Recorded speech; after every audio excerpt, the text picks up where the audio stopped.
नमो हरिहंताणं नमो सिद्धाणं नमो आयर्याणं नमो वज्रायाणं नमो लोहे सर्वसात्वनं एषु पञ्च नमोकारं सर्वपावपणासनं मङ्गलाणं च सर्वेशं परमं हवै मङ्गलम्। जय जगजीव जोनि वेयाणो जगगुरु जगानंदो जगनाहो जगबंधु जय जगप्रियाय जय श्याण बभो तीर्थयराणम पश्चिमो जय जय गुरुलोगानां जय महत्त्वामहाय कल्याण वादपरामृत गंगा हिमाचलम विश्वाम्भोजरविं देवं वन्देऽहं न्यासनन्दनं सर्वारिष्टप्रणताय सर्वाभीष्टार्थदायिने सर्वलब्धिनिधानाय श्रीगौतमस्वामिने नमः। श्री सुधर्मा स्वामिने नमः। अज्ञानतिमिरान्धानां ज्ञानाञ्जनशलाकया नेत्रमुन्मीलितं येन तस्मै श्रीगुरवे नमः।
जीव जिस तरह से 18 पाप की प्रवृत्ति करता रहा,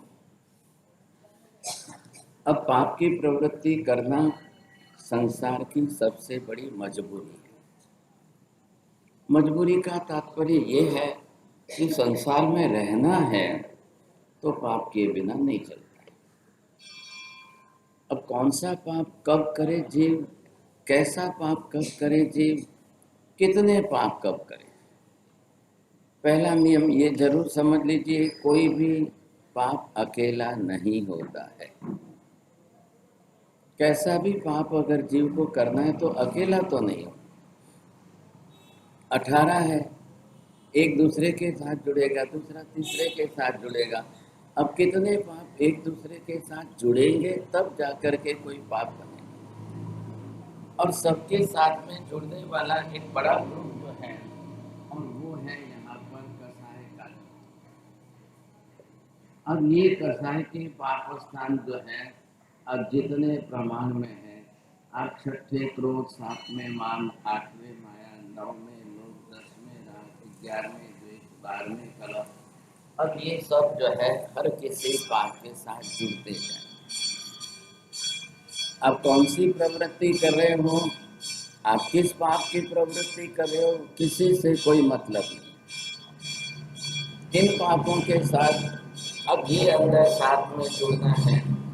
आपने मृषावाद की प्रवृत्ति की, अब इसके साथ में कौन सा जुड़ा है? आपने प्राणातिपात की प्रवृत्ति की, तो इसके साथ किस तरह से कौन सा भाव जुड़ा है? आपने अदत्तादान की प्रवृत्ति की, तो लोभ के बिना तो वैसे भी चोरी होती नहीं है। अब होगा क्या कि ये सब जब जुड़ेंगे, तब एक के साथ प्राणातिपात के साथ अगर ये चार कसाय जुड़ गए, तो ये गुणाकार इसका हो जाएगा। राग द्वेष दो जुड़ गए तो गुणाकार हो जाएगा। अब रसावाद आपने सेवन किया है, तो इसमें चार कसायों का, फिर इसके साथ दो राग द्वेष का। अदत्तादान की चोरी की है, तो इसके साथ चारों कसाय जुड़ेंगे। अब ये राग द्वेष जुड़ने अनिवार्य हो गए। आप ये समझ रहे हैं कि how the sin becomes multiple, पाप का गुणाकार कैसे बढ़ता है, किस तरह से पापों का गुणाकार होकर के वो आगे बढ़े। शास्त्र में दृष्टांत आता है, श्रेणिक राजा ने भी प्राणातिपात में जीव हिंसा की जरूर है, जीव हिंसा उन्होंने की, और एक तीर से एक साथ में दो जीव का घात किया है। वो पाप प्रमाण में देखा जाए तो कितना है, तो इसके अंदर जैसे गुणाकार जुड़ जाते हैं प्राणातिपात, अब वो पाप इनका था 20%, ये जुड़ने के कारण कसाय के परसेंटेज जुड़ गए, अब वो पाप सीधा ही 100% हो गया। फिर राग द्वेष जुड़ गए, वो सीधा ही 1000% होता जा रहा है। पाप का गुणाकार किस तरह से बढ़ता है, कैसे बढ़ता? क्रोध मान माया लोभ। अब ये कसाय हैं, बिना कसाय के इन्वॉल्व हुए एक भी पाप का गुणाकार नहीं हो रहा है। अगर पाप का गुणाकार हो रहा है, गुणाकार में बढ़ता जा रहा है वो, तो ये निश्चित समझिए कि कैसे, किस तरह से गुणाकार हो रहा है, कितना गुणाकार हो रहा है, क्यों हो रहा है, समझे कि नहीं, ये हमको समझना बहुत अनिवार्य है। अब जब तक इसी को हम गणित नहीं समझेंगे, तो वस्तु स्थिति समझ में नहीं आएगी। हर एक के अंदर पहले हमने ये देखा है कि 1 से 5 तक के पाप बाह्य प्रवृत्ति के हैं, और 6 से लेकर के बाद के पाप हमारे अंदर की परिणति के। 1 से पाप के अंदर कौन आ गए 5 तक में? प्राणातिपात, मृषावाद, अदत्तादान, मैथुन, परि। क्यों बाहर के हैं? बाहर की वस्तु और व्यक्तियों के साथ जुड़े। प्राणातिपात बाहर के जीवों के साथ जुड़ा। जीव हिंसा, किन जीवों की हिंसा आप करते हो, किन जीवों की हिंसा कितनी करते हो, किन जीवों की हिंसा कैसे करते हो, किन जीवों की हिंसा कितने प्रमाण में करते हो। एक इरियावई सूत्र के अंदर ये 10 प्रकार बताए गए हैं। अभिहया, वत्तिया, लेसिया, संघाया, संघटिया, पर्याविया, किल्लामिया, उद्धविया, ठाणाओ ठाणम, संकामिया, जीवियाओ ववरो। ये 10 प्रकार जीव हिंसा के। अब जरूर लगता है कि नहीं आपको पाठशाला में कैसे अर्थ कराना, कैसे समझाना। अगर आप उस हिसाब से अर्थ नहीं कराओगे, अर्थ ज्ञान नहीं बनेगा। अब ऐसे स्थिति में जीव तो प्रवृत्ति करने ही वाला है, जीव तो प्रवृत्ति करता ही है। हो जाएगी 9 बजे तक हो जाएगी। अब जीव तो प्रवृत्ति करने ही वाला है। अब ये प्रवृत्ति कौन सी है? सब बाह्य प्रवृत्ति। बाहर आपको लग रहा है कि झूठ बोलना है, लेकिन अंदर का कारण क्या है?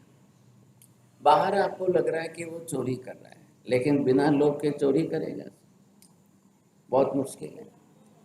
कोई हिंसा कर रहा है, कोई झूठ बोल रहा है, तो बिना माया कपड़ के कैसे चलेगा? उसको माया कपड़ करना है। क्यों करना है? बोल भी चुका है, हिंसा कर भी चुका है, और फिर भी खुद को बचना है, मैं पकड़ा न जाऊं। मैंने ही चोरी की है फिर भी मैं पकड़ा ना जाऊं, मैंने ही झूठ बोला है फिर भी मैं पकड़ा ना जाऊं, मैंने जीव हिंसा की है फिर भी मैं पकड़ा ना। ये विपरीत वृत्ति।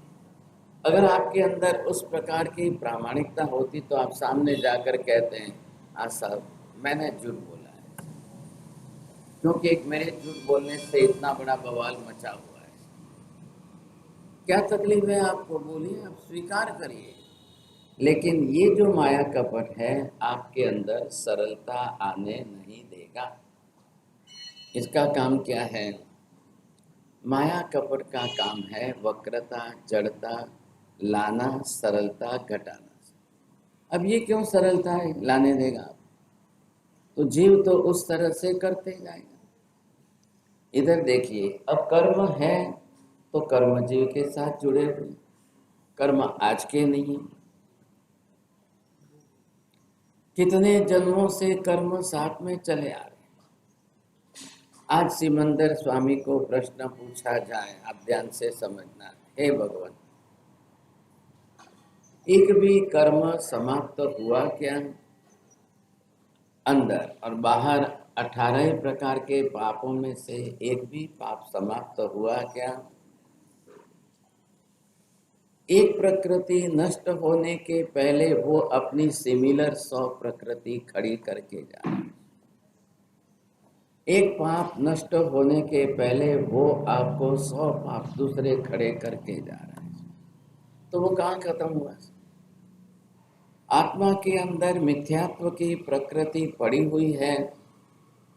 कितने लंबे काल से, 70 कोड़ाकोड़ी सागरों को।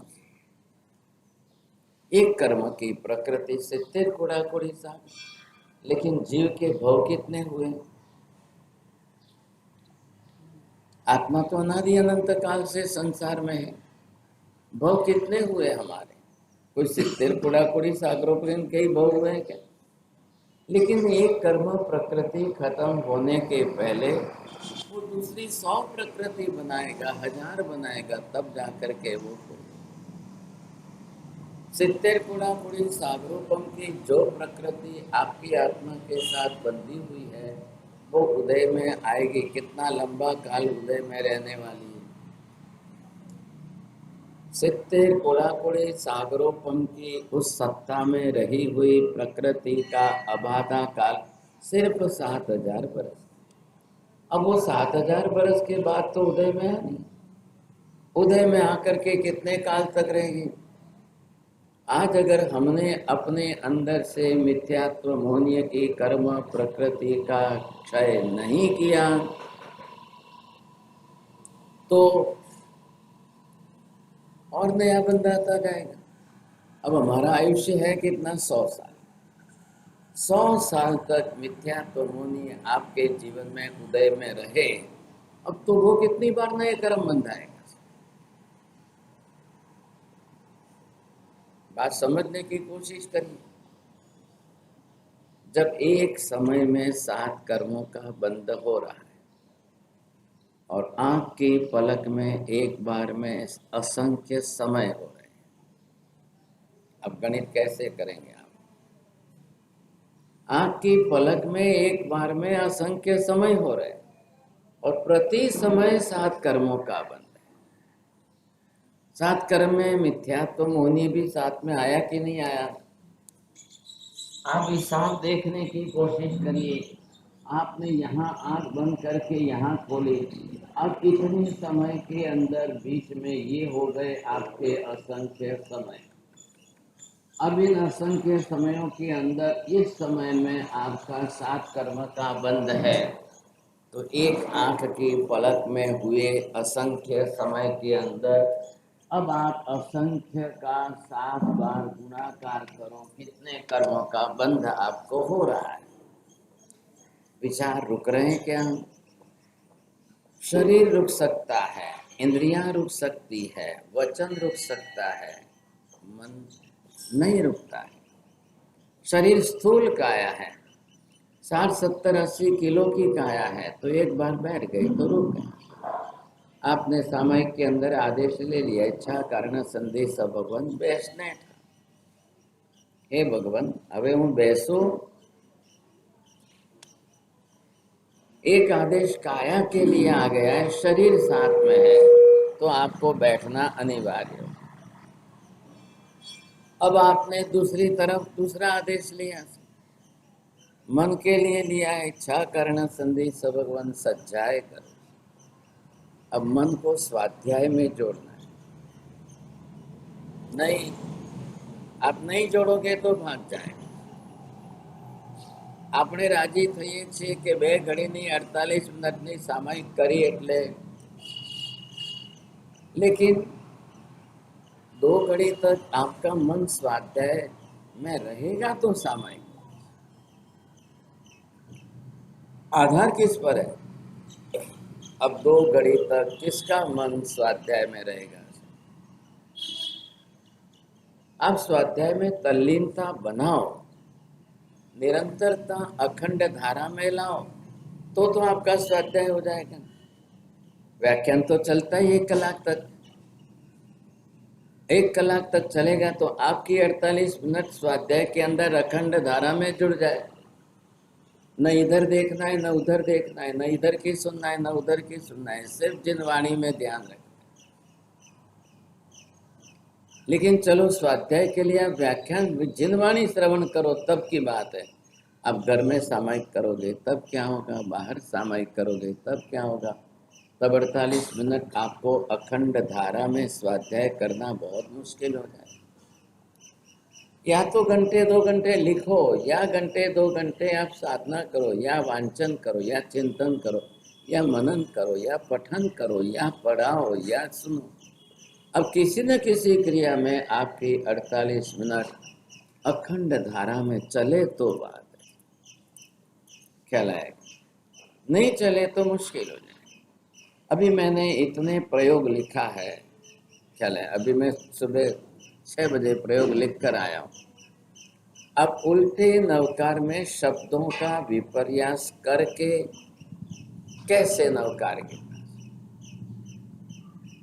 पहली बात थोड़ा ध्यान दो, नवकार में शब्द रचना में शब्द कितने हैं?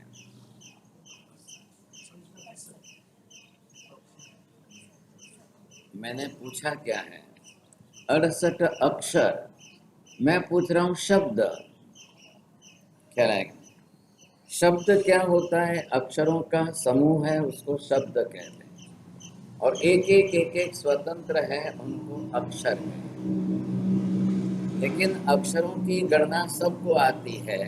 पहले पद में 7 अक्षर है, दूसरे पद में 5 अक्षर है, तीसरे पद में 7 अक्षर है, चौथे पद में 7 अक्षर है, 5वें पद में 9 अक्षर है, छठे पद में 8 अक्षर है, 7वें में 8 है, 8वें में 8 है, 9वें में 9 है। ये हो गई टोटल अक्षर शब्द। लेकिन अब शब्द संख्या लिखो, क्या है?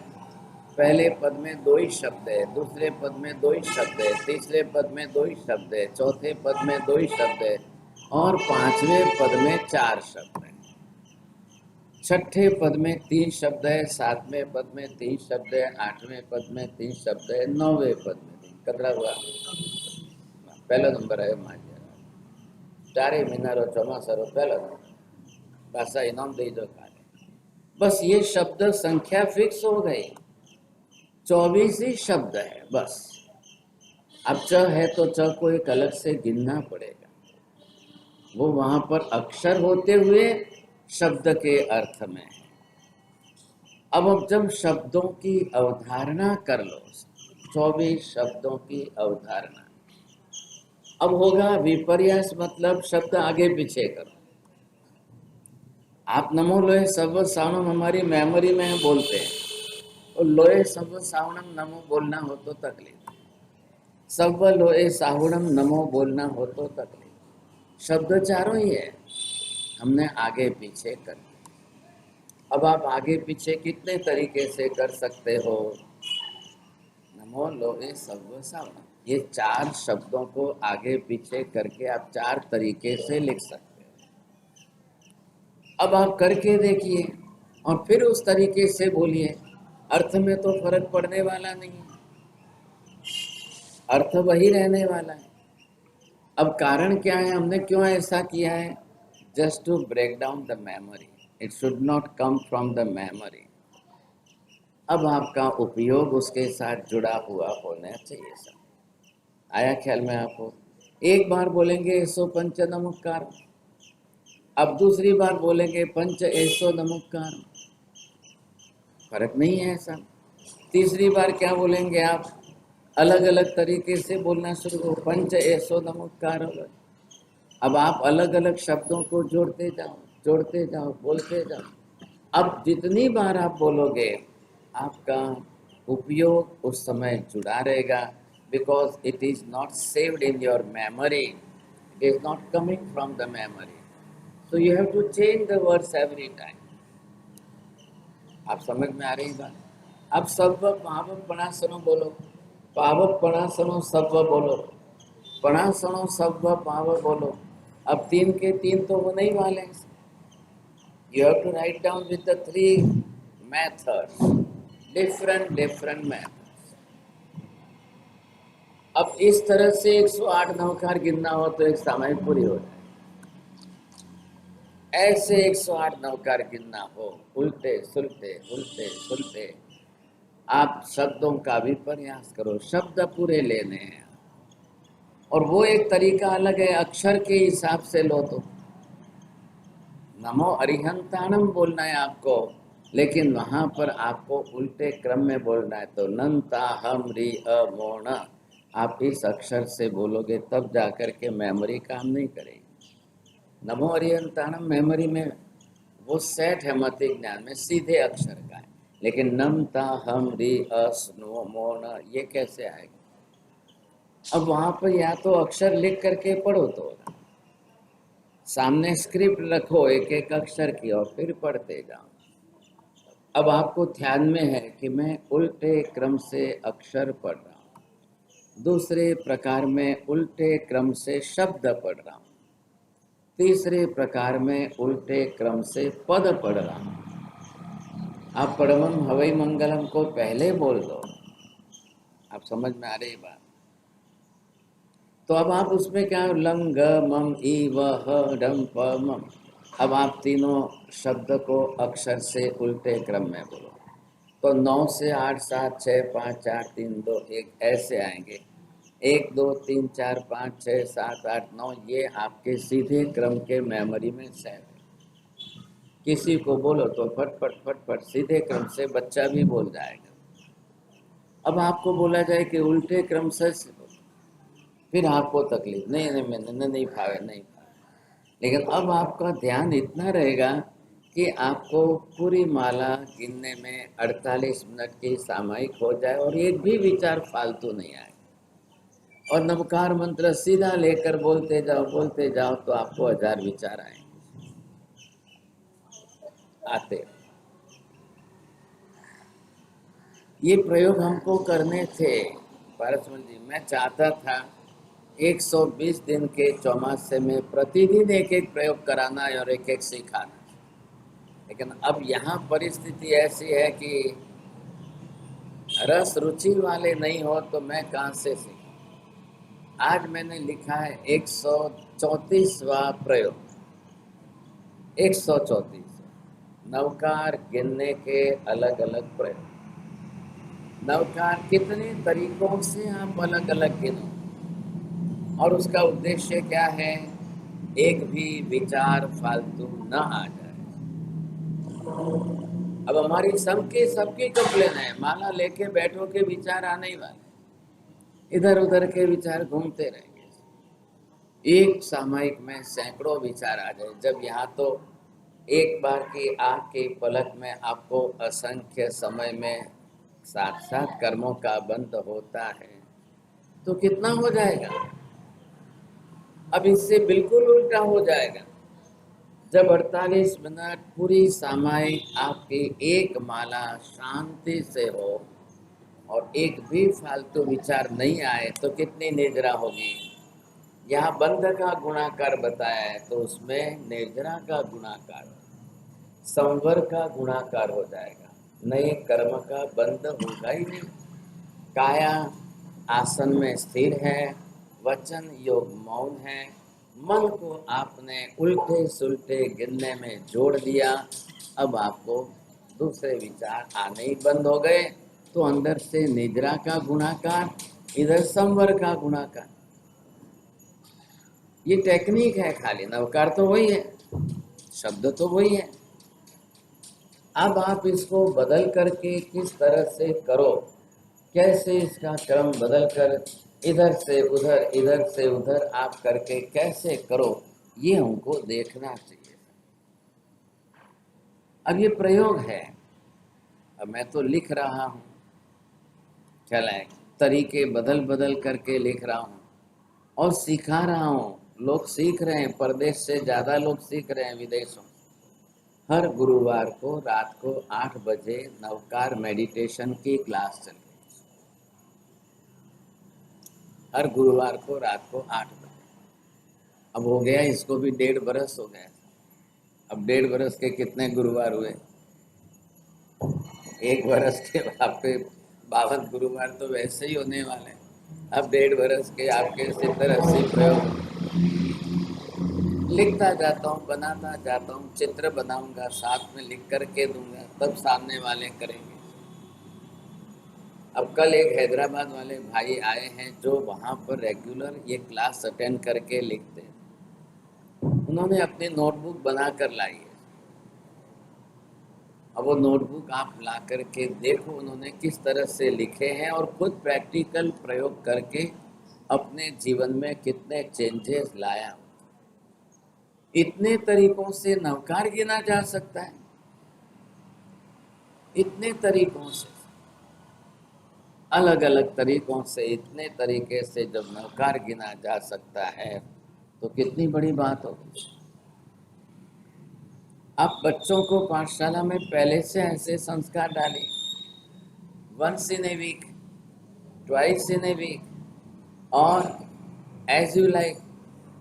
आप 2 सप्ताह में एक बार करा के देखो, बच्चों को जल्दी कैचअप हो जाए। और इसका सबसे बड़ा प्लस पॉइंट क्या है? कंसंट्रेशन बढ़ता है। कंसंट्रेशन अगर बच्चों में बढ़ेगा तो दूसरा भी फायदा एजुकेशन में, स्टडी में उनको ज़्यादा अच्छा हो। जो मन की चंचलता है, मन की अस्थिरता है, कंसंट्रेशन किसी में भी नहीं होता है, तो वहाँ पर जो है ये तरीके बदलने से 10 गुना फायदा। अब कोई करे कि नहीं करे, आप तो कर। नोटबुक बे डायरी तो तैयार है, पुस्तक हिंदी में ही है न गुजराती में। 27 प्रयोग की एक पुस्तक है, दूसरे 27 प्रयोग की दूसरी पुस्तक। अब कोई इंटरेस्ट वाला से, बाकी अठे प्रभाव न दो ने माझिया राजी। हमारे यहाँ पर पद्धति ये सेट हो गई है, तो अब ये कोई बदलने वाली नहीं। आवता वर्षे आचार्य महाराज આવી डबल प्रभाव, आप देख 4 गणी, बस बेचारा माझे कोई करे, हम उनको कुछ भी नहीं कर सकते। अब आप सोचो, मैंने 134वां प्रयोग लिखा है तो 120 दिन में तो रोज का एक हो जाता है। एक एक दिन रोज एक एक प्रयोग करते, एक नया तरीका, रोज नया तरीका सीखते, रोज नया तरीका सीखते, तो अलग अलग प्रयोग में कितने हो करने पर आधार है। सर्व पाव पणासनो तो मुझे ही करना है, आज नहीं तो कल। महाविद्य में जाओगे तो भी यही करना है। बिना सर्व पाप के नाश हुए तो मोक्ष होना संभव नहीं। कैसे होगा? अब यहाँ करो कि महाविद्य में जाके करो। महाविद्य में भी नवकार तो यही है, नवकार में महाविद्य में कोई फर्क नहीं। भरत क्षेत्र के 5 भरतों में जाओ, 5 ऐरावत में जाओ, 5 महाविद्य में जाओ, देवलोक में चले जाओ। सौधर्मा इंद्र आज अभी वहां पर यही नवकार गिन रहे हैं। श्रेणिक महाराजा का जीव इस समय पहली नरक के अंदर नवकार यही गिन। अब गिनने का सबका तरीका जिसका जो हो, जैसा हो। कहीं किसको किस तरीके से गिनना है, कहीं किसी को किस तरीके। अब मारी मम्मी कहे कि मने सूतरी सफेद माला वे तो नहींतर मारे बीजी माला नहीं से। स्फटिक की माला लाके दी तो के नहीं मारे सूतर दी माला। ऐसी स्थिति के अंदर आप किस माध्यम से गिनते हो, और मैंने इतने सब प्रयोग लिखे, इसमें एक में भी माला हाथ में लेने की जरूरत। आप माध्यम बदल सकते हो, माध्यम बदलिए।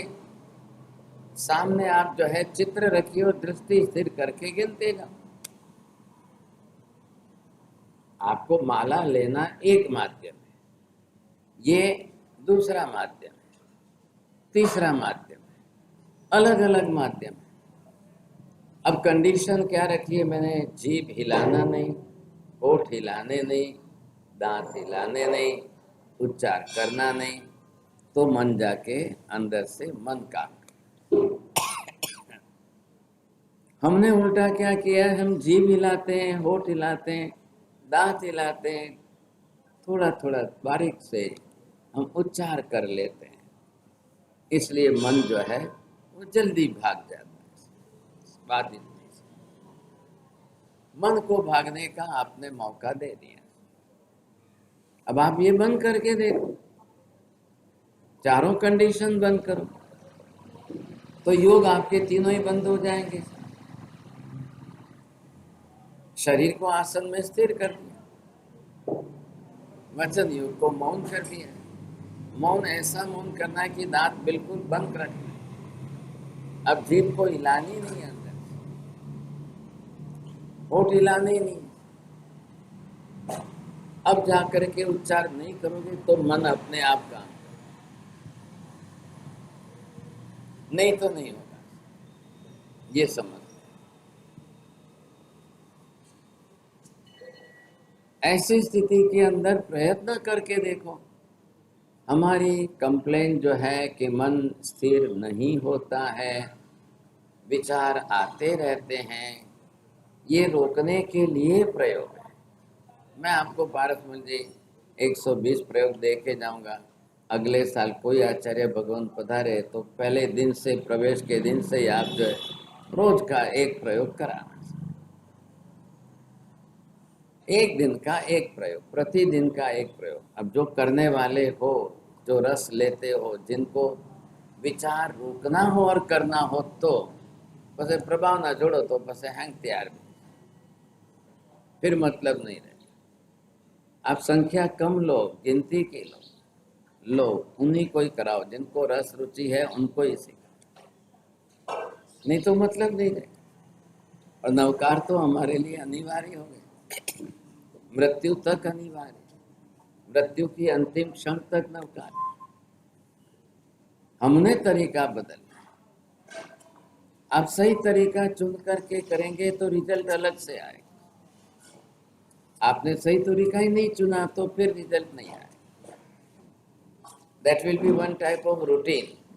चलो गाड़ी चल रही है, चलो, ऐसे हो जाएगा। यहाँ पर आप देख रहे हो कौन सा पाप किसके साथ जुड़ करके कितना मल्टीपल होता है, किस पाप का किसके साथ कितना गुणाकार बनता है। एक ही पाप यहाँ पर आप देखिए, ये पाप इतना ही हुआ है, अब इसके साथ गुणाकार हुआ तो प्रमाण बढ़ गया, फिर इसके साथ प्रमाण बढ़ गया। अब एक पाप का जिसके साथ जितना गुणाकार होगा वो उतने ही प्रमाण में ज्यादा बढ़ेगा। अब ये एक पाप बढ़ते बढ़ते अंदर जो है अपना प्रमाण बढ़ता जाए तो एक पाप का कर्म प्रमाण में कितना हुआ। अब इसका प्रमाण कितना हुआ तो दूसरे पाप का, तीसरे पाप का, चौथे पाप का, पांचवें पाप का। अब सबका गुणाकार करते जाओ, इस तरह से ही होगा तो हिसाब कहाँ जाएगा, वो गुणाकार कहाँ पहुंचेगा।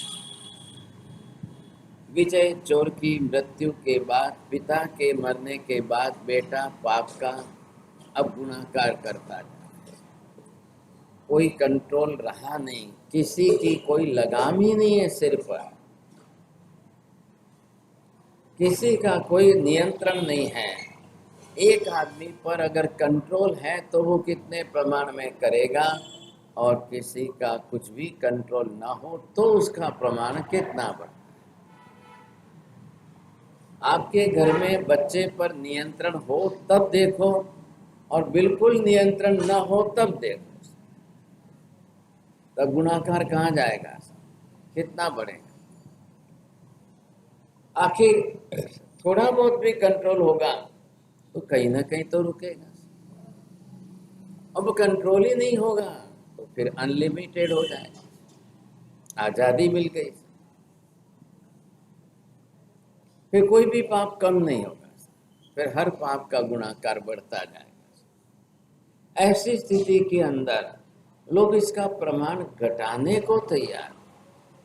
सम्यक दृष्टि की पहली पहचान है, मैं संसार के व्यवहार में, प्रतिदिन के जीवन में कम से कम पाप से ही जीवन बिताऊं। अब पाप करने की मजबूरी है तो ही करना है, इसी का नाम सम्यक दृष्टि है। मिथ्यात्व के लिए क्या है, उल्टा है। पाप करने की मजबूरी नहीं है, पाप करना एक मजा है। पाप करने में सुख बुद्धि बना ली है, अब उस सुख बुद्धि से उसको पाप करना है तो गुणाकार करना है। अब उसके लिए मजबूरी नहीं है, ऐसा मजा है। सम्यक दृष्टि जीव का लक्षण ही अलग है। अब वो पाप को मजबूरी समझ रहा है। गुजराती भाषाમાં કે ભાઈ ના છૂટકે હવે કર્યા વગર ચાલે એમ નથી, શું કરું, नहीं करूँ तो नहीं चाले। ऐसी स्थिति में अब मजबूरी जब बन जाती है तब जाकर के वो देखता है क्या। पहले उसकी बुद्धि क्या है, पाप की अरुचि होने से बने वहां तक टालते जाओ, होवे वहां तक टालते टालते टालते जाओ, देखो देखो, नहीं होवे तो दिन निकल जाता है, बच जाते हैं। ऐसे करके वो टालने की कोशिश करता है, लेकिन सभी लोग नहीं टालते। मिथ्यात्व के लिए टालने की बात ही नहीं, पहले करना, पहले नहीं क्यों करना है, पहले करना। अब उसकी मानसिकता उसी प्रकार है। अब जिन जीवों की जैसी मानसिकता बनती है वो उसी प्रकार से करते हैं। रस रुचि है, क्या करना। अब ये परिणति पर आधार है आपकी, इसलिए पहले बाहर के दूसरे सब पाप बंद करने के बजाय आपको अंदर से मिथ्यात्व का पाप घटाना पहले अनिवार्य। लगने दो, 100 बरस का समय लगे तो भी चलेगा, जीवन पूरा, आयुष्य पूरा उसी में खप जाए तो भी चलेगा, लेकिन हर हालत में कैसे भी करके जीवन में से मिथ्यात्व टलना अनिवार्य। इसको कोशिश करिए टालने की। मिथ्यात्व को हम कैसे टाल सकते, एक बार सम्यक दर्शन हो जाएगा, अपने आप अंदर से जीव की पाप रुचि घट जाएगी, फिर आपको कोई चिंता करने की जरूरत नहीं। अब वो बिना कहे करेगा, आप ना कहोगे तो भी करेगा, नहीं तो नहीं रुकने वाला। अब रुकना उसके लिए मुश्किल। क्या हुआ, पिता की मृत्यु हुई, व्यवहार में से कोई भी बोले बेटे के लिए बाप का मरना अच्छा है कि खराब है, लेकिन पिता चोर है, इतना बड़ा साम्राज्य चोरी से बनाया है, प्रसिद्धि भी चोरी की है। શું કહેવું હવે, યશ નામ કર્મની વૃદ્ધિ એ તો પુણ્ય પ્રકૃતિનો ઉદય છે, પણ યશ નામ કર્મ પણ કોનું છે? ચોરી તરીકેનું યશ નામ કર્મ હોય તો એને પુણ્ય પ્રકૃતિ કેવી રીતે કહેવાય? बड़ी मुश्किल। ऐसी स्थिति के अंदर पिता का मरना अब बेटे के लिए अच्छा हुआ कि खराब? पिता भी चोर था, बेटा भी चोर ही बना है। अनुसंधान आप देखिए, आनुषंगिक जो है, अब पिता से पुत्र के अंदर वारसा के अंदर आ गई। जब एक चीज वारसा के अंदर आ जाती है, अब वो घटती है कि बढ़ती है। एक तरफ एक जीव पूर्व भव से अपने पाप के संस्कार लेके आया और दूसरा पिता की तरफ से वारसा में मिल जाए तो डबल गुनाहगार हो गया। कई हेरिडिटिकल क्यों आते हैं हमारे यहाँ? खाली रोग ही हेरिडिटिकल आते हैं ऐसा नहीं है, आदतें भी हेरिडिटिकल आती है, स्वभाव भी हेरिडिटिकल आ जाता है, संस्कार भी हेरिडिटिकल आ जाते हैं। अब क्या करोगे आप? एक तो जीव पूर्व भव से अपना ही साथ में प्रमाण इतना ज्यादा लेके आया और फिर उसके अंदर पिता की तरफ से हेरिडिटिकल आ गया। जिस परिवार के अंदर बाप और बेटे ने दोनों ने मिलकर के पाप किया और दूसरे जन्म के अंदर फिर वही वापिस आकर के बाप बेटे बनते हो, या उल्टे सुलटे आकर के संबंध में बनते हो, तो ही जाकर के हेरिडिटिकल प्रॉब्लम्स आते हैं। क्या है? वो जल्दी आएंगे। ऐसे जीवों में पाप भी आएगा, संस्कार भी आएंगे, स्वभाव भी आएगा, प्रवृत्ति भी आएगी, परिणति भी वैसे ही होगी। लोग व्यवहार में बोलेंगे बाप जेवो दीकरो छे, बाप के जैसा बेटा है, बोलेंगे लोग, क्यों नहीं बोलेंगे? ऐसी स्थिति के अंदर अगर उस बेटे को जन्म से अब संस्कार ऊंचे और अच्छे दे करके थोड़े बाप के संस्कारों से टाला जाए तो 50%, 60%, 80% सफलता मिलती है। कोई नहीं मिलती है ऐसी बात नहीं है, मिल सकती है, लेकिन बहुत कम लोग प्रयत्न करते। आज का कलयुग कैसा आया है? माँ जन्म देने को तैयार है लेकिन संस्कार देने को तैयार नहीं। समस्या ये हो, संस्कार अलग चीज है, शिक्षा अलग चीज है। आपने 2-2.5 बरस के बच्चे को LKG में डाल दिया तो वहां पर आपको संस्कार नहीं मिलेंगे, शिक्षा में। संस्कार देना माँ बाप का काम है, शिक्षा देना शिक्षकों का काम। दोनों में अंतर है, बहुत फर्क है, बहुत अंतर। लेकिन हम सब जीवों को ये समझ में आना क्यों संस्कार देना है, वो अपने पूर्व जन्म के कैसे कितने संस्कार लेकर आया है, कैसे है पता नहीं, लेकिन कर्म तो साथ में ही है। अगर आज उसको नए संस्कार देकर पुराने कर्मों को रोका जाए तो उसका जीवन बदल सकता है। अब कोई जीव गए भव में चोर था, चोरी करके आया है, इस भव में चोर बनो, आप उसको संस्कार देकर दृष्टि बुद्धि बदल कर चोरी में से चोर को बदल करके साधु बना सकते हो कि नहीं? प्रभव स्वामी चोर है, 500 चोर उनके साथ में है और जम्बो कुमार के एक रात के वक्तव्य को सुन करके प्रभव चोर के संस्कार बदल गए। एक रात, कोई ज्यादा तो कुछ नहीं। जम्बू कुमार को तो पता ही नहीं है, इतनी बड़ी हवेली के अंदर 500 चोर आ गए हैं, चोरी कर रहे हैं, जम्बू कुमार को पता ही नहीं। अब योगानी योग उसकी जो है शादी की पहली रात है, 8 कन्याओं के साथ है। सोचिए आप, अगर जम्बू कुमार ने आज उपदेश नहीं दिया होता, पत्नी को समझाने का उपदेश आज का उनका नहीं होता, खुद वैराग्यवासी नहीं होते, तो 500 चोरों का भविष्य थोड़ी बदला जा सकता था। कौन बदलने वाला? That is all type of coincidence, the destiny of that.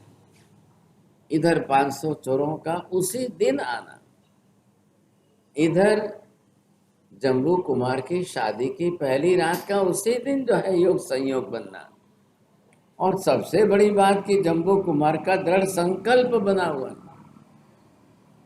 मैं शादी की पहली रात के बाद ही दीक्षा ले लूंगा, मुझे दीक्षा लेनी है। माँ को ना ना कह के बार बार समझाता रहा, फिर भी माँ ने आग्रह करके शादी करा दी कि शादी होने के बाद रंग राग में ऐसे घुल जाते हैं कि वो दीक्षा लेना भूल जाते हैं। क्यों? क्योंकि पूर्व के संस्कार तो पड़े ही हुए, पूर्व जन्म के, पूर्व भवों के, कर्मों के, उदय के संस्कार तैयार बैठे हैं, सब तैयार। ऐसे में आपको पूर्व जन्म के संस्कारों को दबाना है और नए धर्म के संस्कारों को लाना है। वाल्मीकि लुटेरा होते हुए, डाकू होते हुए बदल करके साधु बन गया तो रामायण ऐसी लिख दी कि आज दुनिया के लिए प्रभव स्वामी 500 चोरों के साथ चोरी करने वाला पल्ली पति था, लेकिन जम्बू कुमार के सत्संग में आने से बदलते ही जीवन जो है ऐसा बदल दिया कि दीक्षा लेकर महावीर की पाठ परंपरा पर आ गए। अब इससे ज्यादा और पुण्य क्या हो सकता है? केवल ज्ञानी मोक्ष में जाने वाले का शिष्य बनने का सौभाग्य मिल गया। अब केवल ज्ञानी के केवल ज्ञान के 40 बरस तक उनकी सेवा भक्ति और उनसे जिन वाणी श्रवण करने का मौका मिल गया। अब सोचिए आप,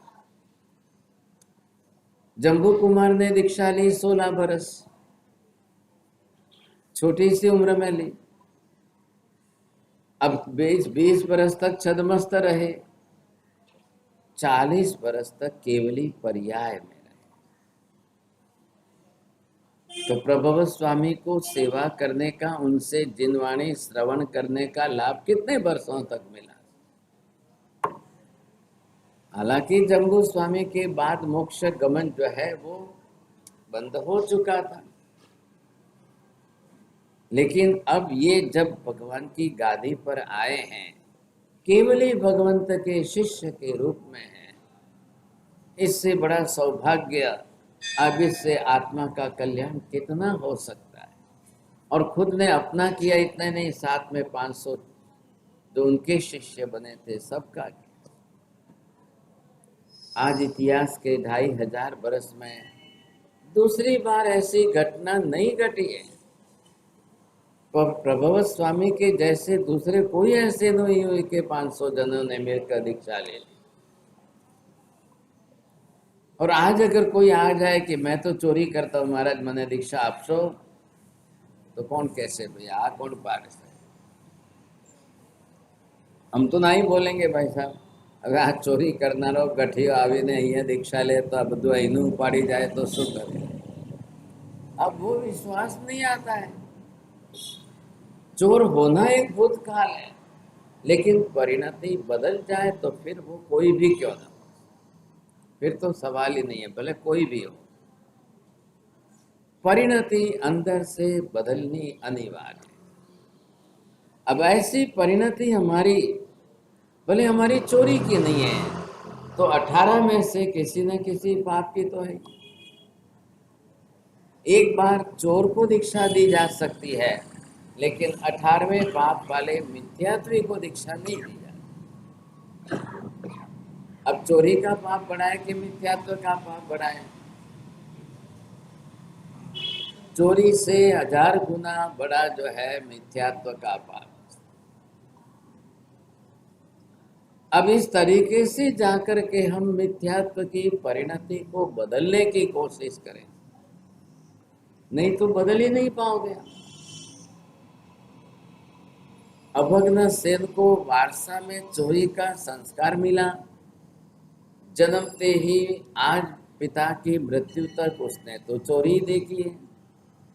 भले ही छोटे बच्चों को कमाना नहीं है, लेकिन छोटा बच्चा भी आकर के चोरी तो कर सकता है।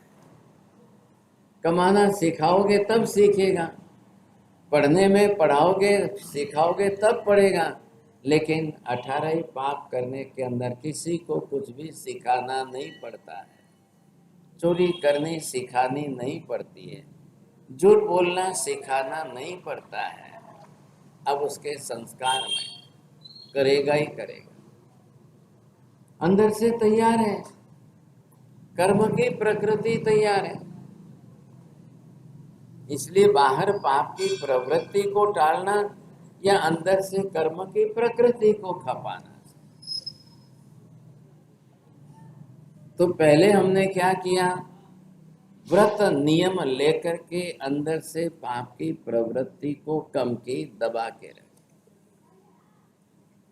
अब बाद में जाकर के ये कर्म की प्रकृति को सत्ता में से घटाने का पुरुषार्थ करना पड़ेगा।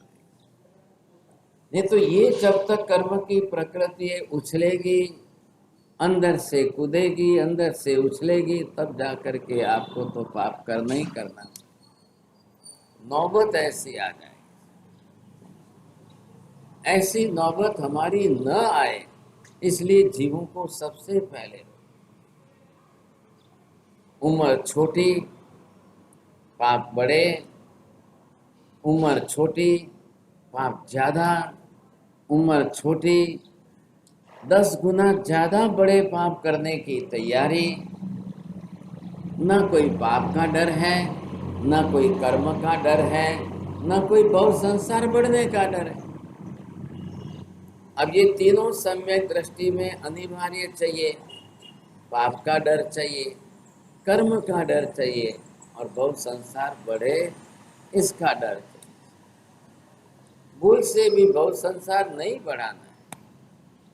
अनंत भव करके कर्म बांध करके हम थक चुके हैं, भारी कर्म बांध करके हम और दुखी हो चुके हैं। अब नहीं बांधना है। जिस दिन आपको पहले मन में एक बार भी नहीं बांधना है, इतना विचार भी आ जाए, उस बीज को पकड़ने की कोशिश करें। सबसे बढ़िया अच्छा वो बीज है अंदर कि आप कब जो है उसको पकड़ते। ये हमारी परिणति में से घटना चाहिए, ये निकलना चाहिए, कम होना चाहिए। अगर ये कम नहीं होगा तो फिर आपकी सब प्रवृत्ति बढ़ती जाएगी, चलती जाएगी, होती जाएगी। अब आपका रुकना मुश्किल हो जाएगा। आप सोच सकते हो कि अभग्न सेन किस किस प्रकार की चोरी कर सकता है, कितने तरीकों से चोरी कर सकता है, कैसी कैसी चोरियां कर सकता है, कितने प्रमाण में कर सकता है। कोई लिमिट नहीं, कोई सीमा नहीं, किसी प्रकार की कोई, कुछ भी करो, कितने भी करो, कैसे भी करो, कुछ भी करो। अब परिणाम क्या आने वाला है, क्यों यहाँ पर इसको पकड़ा गया?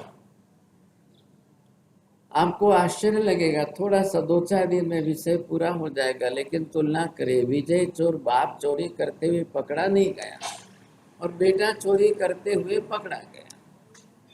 बाप ने भी चोरियां बड़ी बड़ी की है लेकिन पकड़ा नहीं गया। अब पकड़ा जाना और नहीं पकड़ा जाना, इसमें क्या है? पुण्य है कि नहीं है?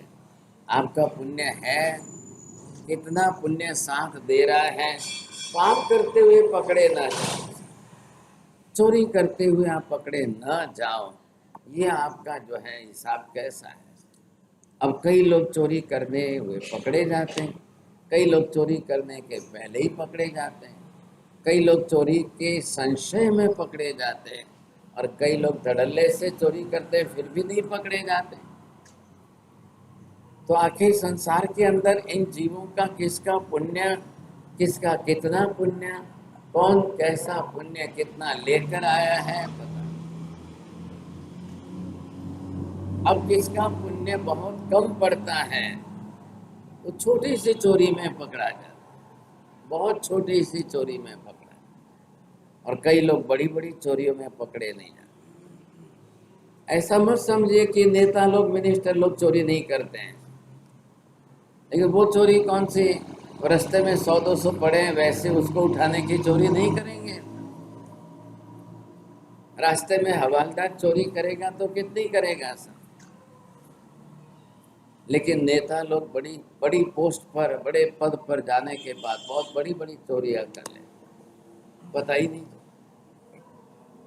कई बार चोरी के तरीके इतने ऑफिशियल बना दिए जाते हैं, ऐसे ऑफिशियल बने जाते हैं, अंधाधुंध दिन में आपकी आंख के सामने दिन दहाड़े लूट हो जाती है, पता ही नहीं चलता।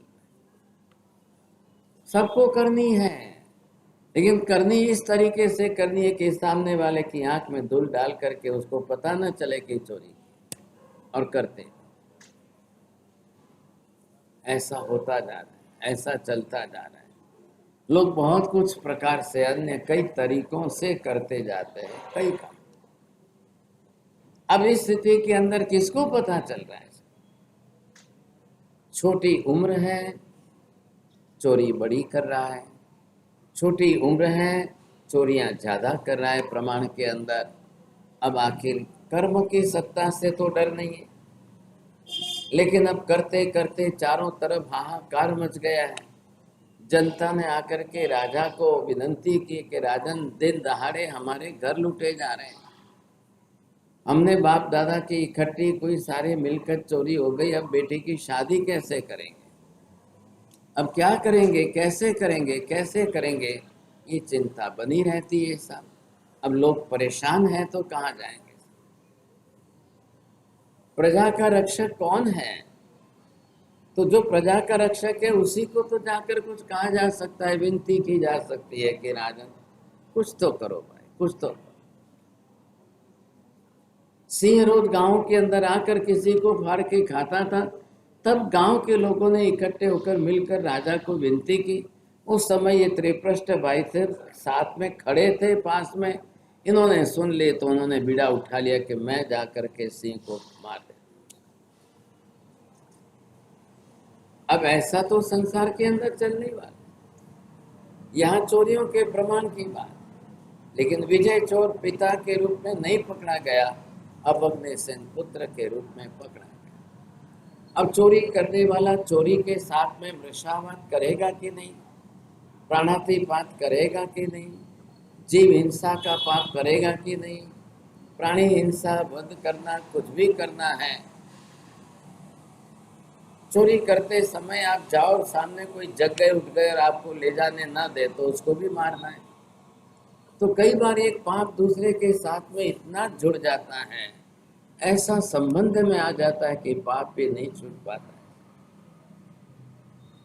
अब आगे आप समझ जाएंगे कि इस अभग्नसेन को पकड़ा गया और सजा हो रही है, तो इसके सब हिसाब बाहर निकल रहे हैं।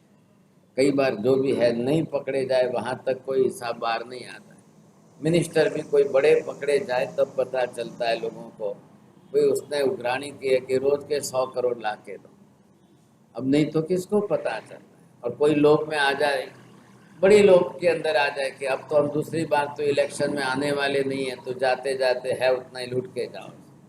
अब वृत्ति वैसी बन जाती है, दुर्बुद्धि जिसको हम कहते हैं, पाप बुद्धि अंदर से बनती है, फिर वो कुछ भी छोड़ने को तैयार नहीं है। ऐसी परिस्थिति बन जाती है। यहाँ तीसरे अध्याय के अंदर अभग्नसेन के विषय का जो अधिकार चल रहा है, थोड़ी सी बात फिर हम आगे और आगे करेंगे।